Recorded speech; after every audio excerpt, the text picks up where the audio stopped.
औज़ु बिल्लाहि मिनश्शैतानिर्रजीम बिस्मिल्लाहिर्रहमानिर्रहीम। आदमी शादी क्यों करता है? शादी के सिलसिले में ये मेरा वॉल्यूम 2 है, दूसरा एपिसोड है। पहले में मैंने आखिर में ये बताया था कि शादी करने का जो सबसे बुनियादी रीज़न है वो है अपने जिस्म की एक ऐसी ज़रूरत जो अल्लाह ताला ने हर इंसान के अंदर रखी है, उसको आपको पूरा करना है। जैसे हम ऑक्सीजन लेते हैं, पानी पीते हैं, कुछ ग़िज़ाएँ खाते हैं, नींद लेते हैं, ये जिस्म से रिलेटेड है। इसके साथ साथ अल्लाह ताला ने हमको रूह दी है, नफ्स दिया है, एक पर्सनालिटी है आपके अंदर। वो रूह जब जिस्म से अलग हो जाती है तो आदमी की ये तमाम ज़रूरतें ख़त्म हो जाती हैं। दिल धड़कना बंद हो गया, आँखों से नज़र आना बंद हो गया, तो तमाम ज़रूरतें, भूख नहीं लगती, प्यास नहीं लगती। एक जिस्म है नाकारा जिसको ले जाके मिट्टी में मिला दिया जाता है, क्योंकि वो मिट्टी से ही बना था। जितनी ग़िज़ाएँ मिट्टी से निकलती हैं वो माँ ने खाई थी, जिसके ज़रिए से उसके पेट में वो खून जमा हुआ। बाप ने खाया था, जिसके ज़रिए से वो नुत्फ़ा पैदा हुआ। वो खून और वो नुत्फ़ा मिलने की वजह से एक नए इंसान का जन्म हुआ।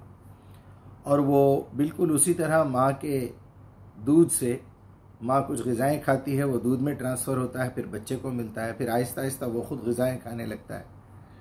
तो इसका मतलब यह है कि इंसान मिट्टी से बना है और उसको वापस मिट्टी में मिलाना ही एक अक़ली और एक नेचुरल वजह बन सकती है। अब आपको रूह के मामले में ये देखना है कि जैसे ही प्रेगनेंसी कंफर्म होती है, वहाँ से खुशखबरियाँ आना शुरू होती हैं, मुबारकबादें आती हैं कि भाई आपको अच्छा है, प्रेगनेंसी मुबारक हो। हर मज़हब के, हर फ़िरक़े के, हर दौर के लोगों में ये रहा है। तो इंसान को मोहब्बत वहाँ से मिलना शुरू हो जाती है जैसे ही प्रेगनेंसी कंफर्म हुई। फिर वो दुनिया में आता है, सब उसको प्यार करते हैं, सब माँ दूध पिलाती है, उसका 24 घंटे ख्याल रखती है। तो इंसान की रूह के लिए ये मोहब्बत का होना बहुत ज़रूरी है। और यही सारी खिदमत बग़ैर मोहब्बत के की जाए तो फिर वो बच्चा अच्छा बच्चा नहीं निकलता। इसलिए कहते हैं माँ की गोद पहला मदरसा है। तो इससे साफ ज़ाहिर हो गया कि रूह की पहली ग़िज़ा जो है, वो पहली ज़रूरत, वो मोहब्बत है। जैसा ही ये मोहब्बत का सिलसिला शुरू हो जाता है, उसको एक जिस्म के लम्स की ज़रूरत पड़ती है। वो जब जिस्म से जिस्म टच होता है, माँ के जिस्म से वो दूध पीता है और माँ उसको गोद में लेती है, बच्चा रोता है तो कोई अपना उसको लपटा ले तो वो खामोश हो जाता है। तो ये इंसान की रूह की बुनियादी ज़रूरत है कि उसको जिस्म का लम्स चाहिए। और ये ज़रूरत पूरी मुकम्मल कहाँ होती है? मियाँ बीवी के रिश्ते पे, जो कि आप जानते हैं। लेकिन ये ज़रूरत मरते दम तक रहती है। वो नाना बन जाए, दादा बन जाए, परदादा बन जाए, लेकिन बच्चों को गोद में लेना, प्यार करना, लोगों से मिलना, हाथ मिलाना, गाल से गाल टकराना, पेशानी पे बोसा लेना, दोस्त मिले तो गले लग जाना, इसी का फ़ायदा उठाते हैं जेल वाले, जो आपको दिखाते तो हैं लेकिन आपको टच करने नहीं देते। तो पहली ज़रूरत मोहब्बत, दूसरी ज़रूरत जिस्मानी लम्स, तीसरी ज़रूरत तफरीह, इंटरटेनमेंट। इसके अलग अलग सेक्शन है, मैंने कई मरतबा समझाया है। और चौथी ज़रूरत है किसी के आगे अपने आप को सरेंडर कर देना, किसी को अपना बड़ा मानना, किसी को अपना गुरु मानना, किसी को ये समझना कि मैं उससे कोई सवाल कर सकूं। वो ज़ात सिर्फ अल्लाह की ज़ात हो सकती है और वो डायरेक्टली आपके सामने नहीं आना चाहता, इसलिए वो अपने वास्ते और अपने वसीले इस्तेमाल करके आपके लिए अंबिया भेजता है, आपके लिए किताबें भेजता है। तो इसलिए ये भी साबित हो गया कि वास्ते वसीले की ज़रूरत अल्लाह को है, बंदों को नहीं है। आप तो सोचें ना सोचें, आप सोते रहें, आपकी सांसें जारी रखना, आपके दिल दिमाग पे जो भी ख्यालात आते हैं, जो भी प्रॉब्लम्स होते हैं, उसका उसको पता है। आपको नींद आ रही है, उसका पता है। कोई जानवर आपको काटने वाला है, कोई आपको तकलीफ़ पहुंचने वाली है, घर में आग लग चुकी है, वो किसी न किसी तरह इशारे देगा। एक शख्स कोमा में है, बरसों से कोमा में है, वो अल्लाह को पता है, उसके दुआ करने की ज़रूरत नहीं है, उसको किसी वास्ते वसीले लगाने की ज़रूरत नहीं है, वो सारे असबाब तैयार कर देगा। मैं आज का ये एपिसोड थोड़ा सा आपको अलग जगह ले जा रहा हूँ, ये बताने के लिए कि जिस्म से जिस्म का लम्स और अपनी अस्मत की हिफाजत करना अपने उन जज्बात की हिफाजत करना जो अल्लाह ताला ने रखे हैं इंसान के अंदर, उसके लिए शादी करना कितना ज़रूरी है। वरना आप गुनाह करते रहेंगे, आपको पता भी नहीं चलेगा। लिहाजा आखिरी ज़रूरत रूह की इबादत है, पूजा है, वर्शिप है। वर्शिप कहते हैं, पूजा कहते हैं, परस्तिश कहते हैं, इबादत कहते हैं, ग़ुलामी कहते हैं, सब एक ही चीज़ के अलग अलग लैंग्वेजेस के नाम हैं। बंदगी कहते हैं फ़ारसी में। तो इससे ये साबित हो गया कि आप कहीं ना कहीं सरेंडर होना है, किसी के आगे झुक जाना है, किसी से सही रास्ता पूछना है, किसी से माफ़ी मांगना है, उसको अपना खुदा, अपना मालिक, अपना खालिक मानना है। तो आज के इस एपिसोड में मैं ये बताना ज़रूरी समझा था कि जिस्मानी ज़रूरत कितनी अहम है रूह के लिए, लम्स कितना ज़रूरी है रूह की तस्कीन के लिए।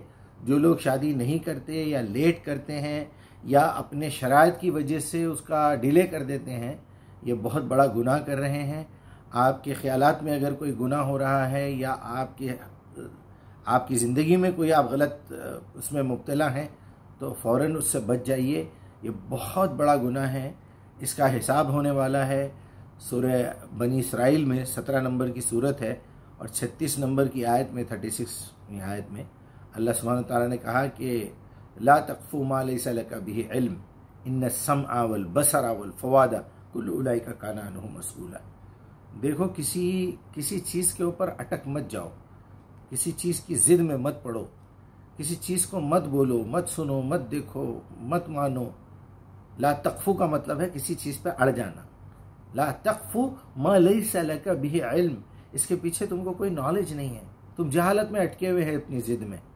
इन्न सम्अ, बेशक तुम्हारा सुनना, वल बसरा, देखना, वल फ़वादा, फ़वाद दिल को कहते हैं, लेकिन दिल के लिए बड़े उलमा, मुफस्सिरीन, शुअरा और अरब के माहिरीन 3 चीज़ों को फ़वाद कहते हैं: दिमाग, ज़ुबान और दिल।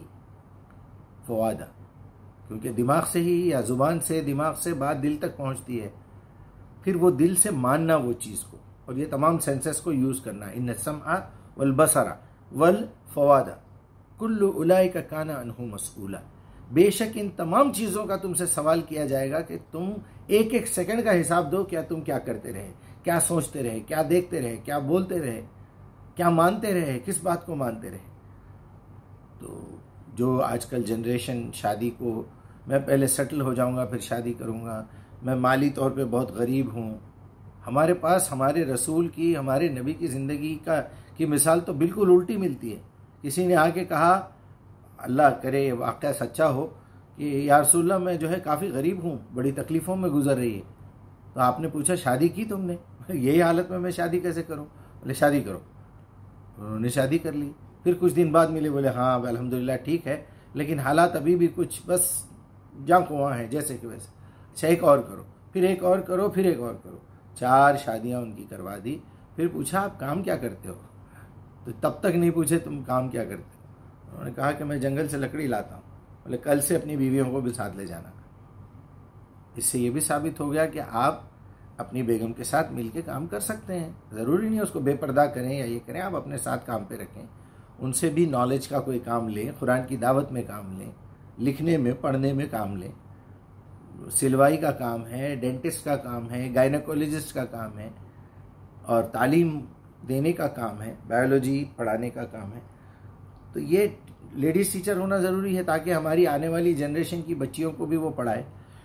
तो आप उनसे काम ले सकते हैं।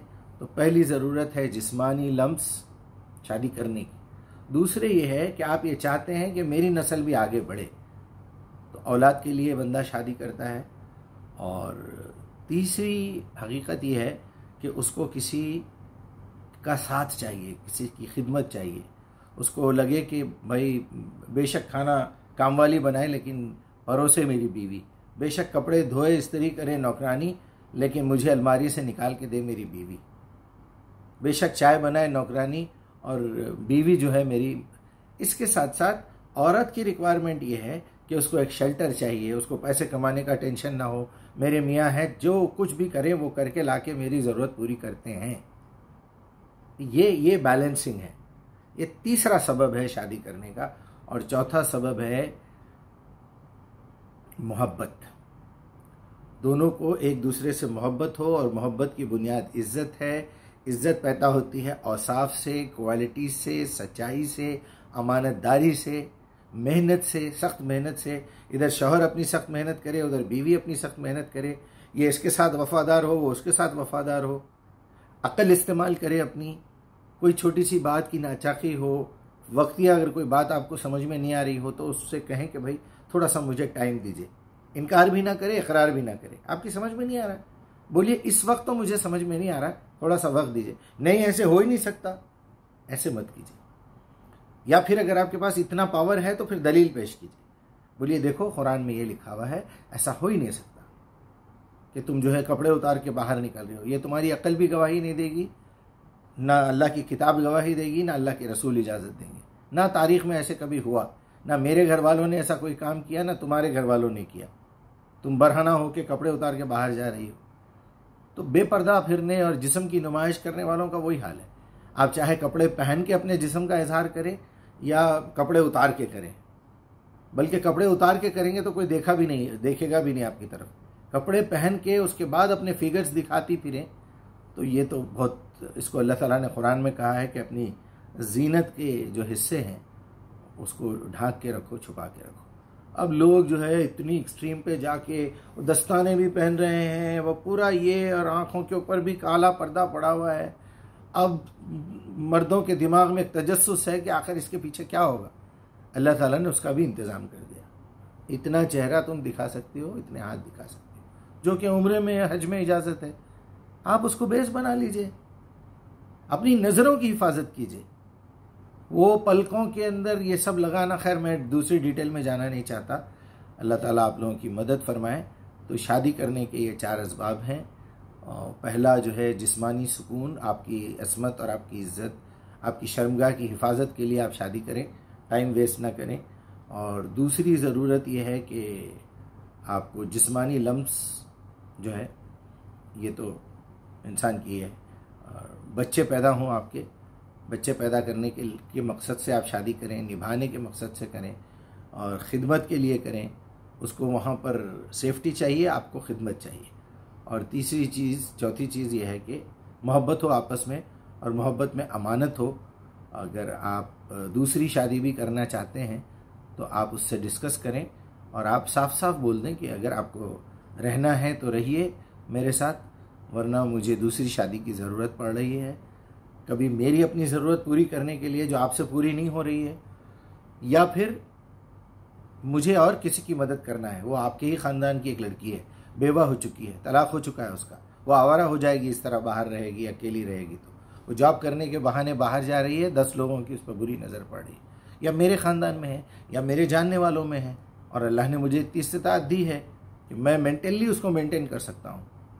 तो हम नेक्स्ट एपिसोड में इंशाल्लाह और एक सब्जेक्ट लेंगे। इसके मैं और भी एपिसोड सोचा हूँ कि तलाक़ क्यों होता है, खुला क्यों होता है, और फिर मैं इंशाल्लाह आपको इद्दत पे भी बात करके बताऊँगा कि तलाक़शुदा औरत की इद्दत अलग क्यों है 3 पीरियड्स तक, और बेवा की इद्दत 4 महीने 10 दिन क्यों है।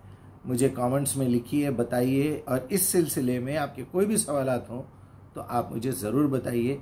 अल्लाह ताला से इल्तिजा है कि हमारा ये जो सिलसिला हमने शुरू किया है, इससे हमारी उम्मत को, इंसानों को फ़ायदा पहुँचे, और लोग अपनी ज़िंदगी खुशियों से गुजारे, टेंशन में ना रहें। अस्सलाम वालेकुम।